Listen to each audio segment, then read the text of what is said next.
नमस्कार, मैं शंभू कुमार सिंह और आप देख रहे हैं नेशनल दस्तक। आज राम मंदिर का शिलान्यास हो रहा है। आज हम बात करेंगे कि राजनीतिक रूप से पॉलिटिकली इस देश में राम मंदिर का मुद्दा कैसे शुरू हुआ, उससे किसको फ़ायदा हुआ और क्या सचमुच उससे मुसलमानों को नुकसान है या बहुजनों को नुकसान है, SC ST OBC माइनॉरिटी को नुकसान है। किसने राम मंदिर का मुद्दा शुरू किया, भारत में कैसे राम मंदिर का मुद्दा चला और क्या बाबरी मस्जिद का ढहना हो या फिर राम मंदिर का बनना हो, इससे राजनीतिक रूप से किसको फ़ायदा हुआ, किसके अधिकार छीने गए और कौन इसकी वजह से लाचार और बेबस हुआ। इस देश में कांग्रेस का एक छत्र राज हुआ करता था। समय आता है 1984 का।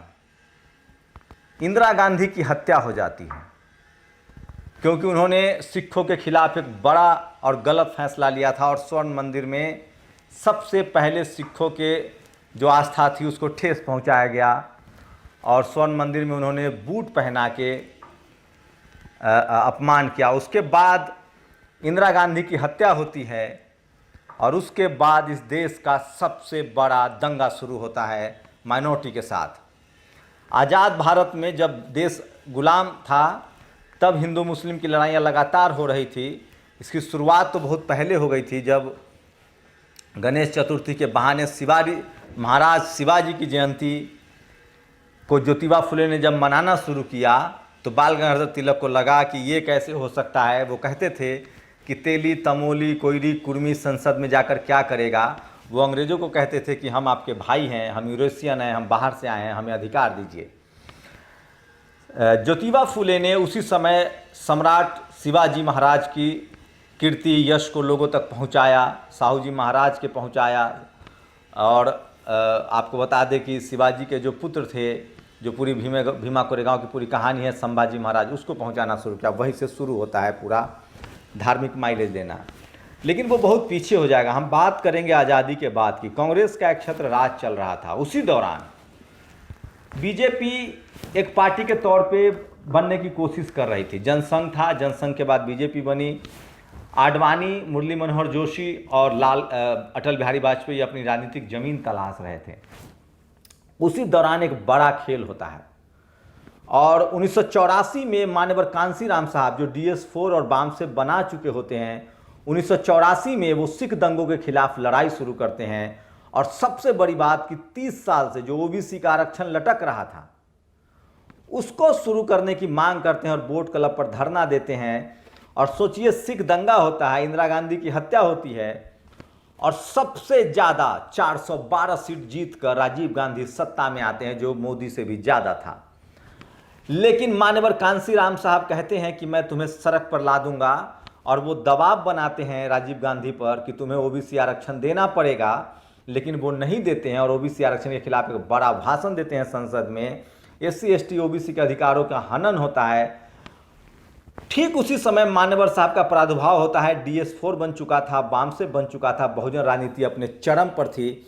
और उसी दौरान लालू यादव, नीतीश कुमार, शरद यादव जैसे बड़े बड़े नेता सामने आ रहे थे, रामविलास पासवान जैसे नेता सामने आ रहे थे, जो कर्पूरी ठाकुर, जो किसान आंदोलन थे, चौधरी चरण सिंह, जो देवीलाल, इन सब के विरासत को वो संजो रहे थे। और जो जिस तरह से वो थे, आपको बता दें कि जो समाजवादी कॉन्सेप्ट के जिनको हम बड़ा नेता मानते हैं, लोहिया साहब, लोहिया के विचारों को लगातार मुलायम सिंह यादव अपना पॉलिटिकल प्रादुर्भाव कर रहे थे, लालू यादव, तो तमाम बहुजन नेता तेजी से, करुणानिधि दक्षिण भारत में आ रहे थे। और फूले पेरियार अंबेडकर के एक दौर को मान्यवर कांशीराम साहब पूरे हिंदी पट्टी में जगा रहे थे। राजीव गांधी की सत्ता हिल गई थी। एक 412 सीट जीतने वाला जो नेता था वो कहीं ना कहीं अपने कदमों पर था और तब उसे लगा कि उसे अब धर्म की राजनीति शुरू करनी पड़ेगी। और सबसे पहले 1986 में राम मंदिर का ताला खोलते हैं राजीव गांधी। उतना ही नहीं, उन्हीं के इशारे पर रामायण, आज जो राम मंदिर का जो पूरा मुद्दा है उसका सबसे ज़्यादा प्रचार रामायण के जरिए होता है। और रामानंद सागर जो है वो रामायण बनाते हैं। और आपको बता दें कि 4 अगस्त 1980 से लेकर, माफ़ कीजिएगा, 1987 से लेकर 1988 तक रामायण का पूरा एपिसोड चलता है और ठीक उसके बाद 1988 से लेकर 1990 तक महाभारत चलता है, मतलब घर घर में भगवान राम को पहुंचाया जाता है। इसी दौरान मंदिर खोल दिया जाता है। 89 का चुनाव होता है। सिख दंगे के बाद वो जीत के आए थे, लेकिन 1909 वो 84 के चुनाव में 412 सीट जीतते हैं। 89 आते आते 5 साल बाद वो अपने घुटनों पर होते हैं। वो फोर्स का मामला आता है, बीपी सिंह लगातार प्रचार करते हैं, और उसी दौरान शरद यादव, मान्यवर कांशीराम साहब, मुलायम सिंह यादव, करुणानिधि, रामविलास पासवान, नीतीश कुमार, ये तमाम बड़े छत्रप, शिबू सोरेन, ये सब अपने अपने बहुजन समाज की आइडियोलॉजी को लेकर सामने आते हैं, और राजीव गांधी को चुनाव हारना पड़ता है 1989 का, और बीपी सिंह प्रधानमंत्री बनते हैं और मिलीजुली सरकार बनती है। उसी के बाद बीजेपी के गठबंधन में सरकार बनती है और आरक्षण लागू हो जाता है। मंडल कमीशन के सिफारिशों को बीपी सिंह लागू कर देते हैं। उसी के बाद आडवाणी रथ यात्रा लेकर निकल जाते हैं और वो राम मंदिर का मुद्दा जो है वो कांग्रेस से हथिया लेते हैं। और ठीक उसी समय जब अगला चुनाव होता है तो बीजेपी को 89 सीटें आती है। उसे लग जाता है कि ये सबसे बड़ा रामबाण है, राम मंदिर का मुद्दा। लेकिन इसमें नुकसान किसको होता है? इसमें नुकसान होता है जो मंडल कमीशन लागू होता है उसको धाराशायी कर दिया जाता है। SC ST OBC मान्यवर कांशीराम साहब का मुद्दा कहीं पीछे छूटता जाता है। समाजवादी का मुद्दा, चाहे इक्वालिटी का मुद्दा, आरक्षण का मुद्दा जो है वो बहुत पीछे छूटता चला जाता है। और नतीजा ये होता है कि बीजेपी की सरकार बनती है, और अब तो पूरी तरह से अब बीजेपी की सरकार है। लेकिन सोचिए कि जिस तरह से बयान दिया है प्रियंका गांधी ने, आपको क्या लग रहा है कोई नया बयान है? ये वही बयान है जो उनके पिता ने किया था इस देश में, जो रास्ते उन्होंने दिखाए थे जिसको बीजेपी ने पकड़ा। आज साफ हो गया है कि जो बहुजन प्रियंका गांधी में, और सबसे बड़ी बात है जो मुसलमान, उनको लगता है कि कांग्रेस सेकुलर था, जो SC ST OBC के लोगों को लगता है कि बीजेपी सेकुलर है, उनको समझना चाहिए कि आरक्षण का मुद्दा हो, मंदिर का मुद्दा है, सब कुछ कांग्रेस का खड़ा किया हुआ है जो बीजेपी जिसको आगे बढ़ा रही है। और आज जिस तरह से अखिलेश यादव ने बयान दिया है, एकमात्र अगर बयान माने मायावती जी का तो वो बहुत नपातुला बयान था। उन्होंने साफ कहा कि बहुजनों को बाबा साहब के विचारों पर चलना होगा, उनको क्रम और श्रम पर जोर देना होगा, मंदिर से उनका भला न हुआ था न होगा। लेकिन जिस तरह से अखिलेश यादव हों या जिस तरह से प्रियंका गांधी ने बयान दिया है, ये तो साफ है कि कहीं ना कहीं वो अभी भी, चूँकि जो भी पार्टी किसी लाइन की हो, जो मनुवाद है वो हावी रहता है, तो ये बात मुसलमानों को समझना पड़ेगा और उनको अपनी लीडरशिप की तरफ बढ़नी पड़ेगी। तो राम मंदिर जो ने है जो सबसे ज़्यादा फ़ायदा अगर किसी को पहुंचाया है तो वो बीजेपी को पहुंचाया है। लेकिन इसकी शुरुआत करने की जो कोशिश हुई थी वो राजीव गांधी से हुई थी। रामायण घर घर में पहुंचाया गया, महाभारत पहुंचाया गया, और उसी का फसल आज बीजेपी काटे। सोचिए कल प्रियंका गांधी ने जो बयान दिया, किस तरह से राम मंदिर को लेकर उन्होंने बयान दिया, महिमा मंडित किया है। क्या लगता है आपको कि क्या वो मुसलमानों की लड़ाई, दलितों की लड़ाई, पिछड़ों की लड़ाई? मामला धर्म का नहीं है। इस देश में सबको आज़ादी है, वो किसी मजहब किसी धर्म में रह सकते हैं, लेकिन आप सेकुलर होने का नाटक मत कीजिए। या तो आप मंदिर आंदोलन के साथ हैं या मंदिर आंदोलन के खिलाफ हैं, बीच में कुछ नहीं होता है। तो आप समझिए कि जो अयोध्या का पूरा मुद्दा उठा, जो राम मंदिर का पूरा राजनीतिक मुद्दा उठा, उसमें सबसे ज़्यादा नुकसान मुसलमानों का नहीं हुआ है। मुसलमानों का सिर्फ ज़मीन गई है, मस्जिद टूटा है, एक धार्मिक नुकसान हुआ उनका। लेकिन अधिकारों की अगर बात करें तो SC ST OBC और माइनॉरिटी का नुकसान हुआ, उनका आरक्षण गया, उनको वित्तीय नुकसान हुआ, और सबसे ज़्यादा बहुजनों का नुकसान हुआ। और जिस तरह से प्रियंका गांधी ने मुद्दा उठाया है, उनको एक बात समझनी चाहिए। आपको क्या लगता है प्रियंका जी कि क्या हिंदुत्व का, फासीवाद का, RSS का जो सबसे असली घर है वो बीजेपी और RSS है? आपको फ़ायदा मिल जाएगा।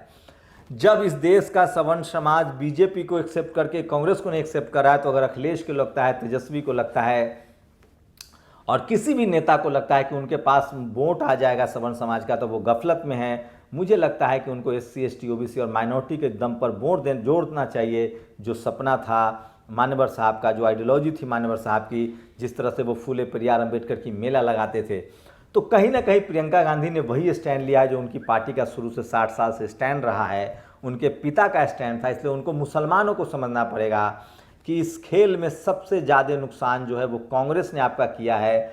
और अधिकारों की बात करें तो बहुजनों का सबसे ज़्यादा नुकसान हुआ है, मुसलमानों का कुछ नुकसान ज़्यादा हुआ नहीं है, उनकी एक आइडेंटिटी नुकसान हुआ है, लेकिन सबसे ज़्यादा अधिकारों का अगर नुकसान हुआ है तो वो SC ST OBC का नुकसान हुआ है। क्योंकि मैंने आपको सिलसिलेवार ढंग से बताया कि रथ यात्रा जो 1989 में आडवाणी ने निकाली, वो इसलिए निकाली थी कि मंडल कमीशन लागू किया गया था, इस देश में बहुजन आंदोलन चरम पर था।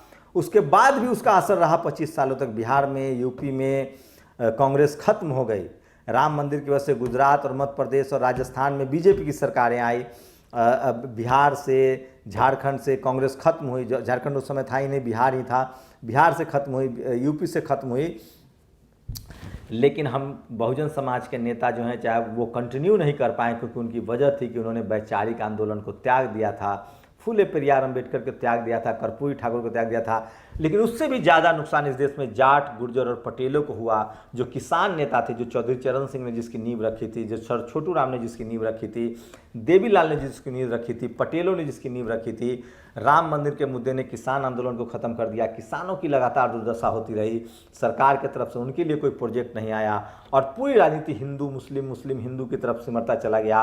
और भारत इसी वजह से विज्ञान पर जोर नहीं दे पाया, कॉलेज यूनिवर्सिटी नहीं खुल पाए, सरकारी अस्पताल स्कूल नहीं खुल पाए। उससे सारे 1989 से पहले के सरकारी अस्पताल स्कूल सब बने थे, और विकास की राजनीति कहीं पीछे छूट गई। हम राफेल तो दूर की बात है, अच्छे से तेजस नहीं बना पाए। और इसके लिए अगर कोई दोषी है तो वो राजीव गांधी दोषी है, जिन्होंने 412 सीट जीतने के बाद भी उनको लगा था कि हम राम मंदिर का मुद्दा उठाएंगे और चुनाव जीत जाएंगे, क्योंकि हिंदू को उनको पोलराइज करना था। तो ये एक बड़ा मुद्दा था जिसकी वजह से देश बहुत पीछे चला गया, रोजी रोटी का मुद्दा पीछे छूट गया, और सबसे ज़्यादा बहुजनों का नुकसान हुआ। और वो राजीव गांधी की देन थी, और उसी का फ़ायदा आज बीजेपी को मिल रहा है। आज भी कांग्रेस की राय है कि जितना बीजेपी अत्याचार करेगी, SC ST OBC और माइनॉरिटी के लोग हमारे साथ आएंगे, क्योंकि उनकी राजनीतिक समझ कम है। उनको लगता है कि कांग्रेस, अगर बीजेपी जुल्म करी तो कांग्रेस को वोट दे दो। वो अपनी बहुजन लीडरशिप की तरफ नहीं बढ़ पाते हैं, और इसी का नतीजा है कि आज प्रियंका गांधी उनकी हमें हाँ मिला रही है। इस पर एक अगला वीडियो होगा कि कौन है राम मंदिर बहुजनों का असली नेता या खलनायक। आप लोग की प्रतिक्रिया का हमें इंतजार है। तो ये था पूरा राम मंदिर का मुद्दा, किस तरह से राजनीति में उसको इस्तेमाल किया गया, और राजनीति में किससे राम मंदिर के मुद्दे से सबसे ज़्यादा फ़ायदा मिला और सबसे ज़्यादा नुकसान किसको हुआ। अगर SC ST OBC को लगता है कि इससे मुसलमानों को नुकसान है तो आप गफलत में हैं। मुसलमान की थोड़ी सी ज़मीन गई है, एक मस्जिद ढाया गया है, और आर्थिक नुकसान, राजनीतिक नुकसान और सामाजिक नुकसान किसी का हुआ है तो वो SC ST OBC और minority, BSP, RJD, Sapa, Basapa के नेताओं का हुआ है, शिबू सोरेन का हुआ है, JMM का हुआ है। और ये कैसे हुआ है वो मैं बता दूं। इस देश में गैर कांग्रेस, गैर बीजेपी का प्रधानमंत्री अब तक बन गया होता अगर मंदिर मुद्दे को तुल नहीं दिया जाता और हिंदू मुस्लिम का विभाजन नहीं होता। अगर विकास की राजनीति की बात होती तो अखिलेश यादव हो, या मायावती हो, या लालू यादव हो, या करुणानिधि हो, या हेमंत सोरेन हो, या शिबू सोरेन, इन लोगों ने विकास की राजनीति की। और उनका जो बहुजन आंदोलन की राजनीति, जो मान्यवर साहब ने रास्ता दिखाया था, उनको कहीं ना कहीं उन लोगों ने कमज़ोर किया और विकास पर जोर देने लगे थे। उनको लगा था कि आधुनिक भारत बन गया है। लेकिन सच्चाई यही है कि राजीव गांधी ने इस देश को धार्मिक राजनीति में धकेला, और उसका फ़ायदा आज बीजेपी ले रही है। उनकी बेटी को भी आज यही लगता है। आप लोग की क्या प्रतिक्रिया है? क्या राम मंदिर मुद्दा से किसको नुकसान हुआ, किसको फ़ायदा हुआ? क्या ये मुसलमानों का नुकसान है, SC ST OBC का सबसे ज़्यादा नुकसान हुआ? आप अपनी प्रतिक्रिया जरूर दें। शुक्रिया।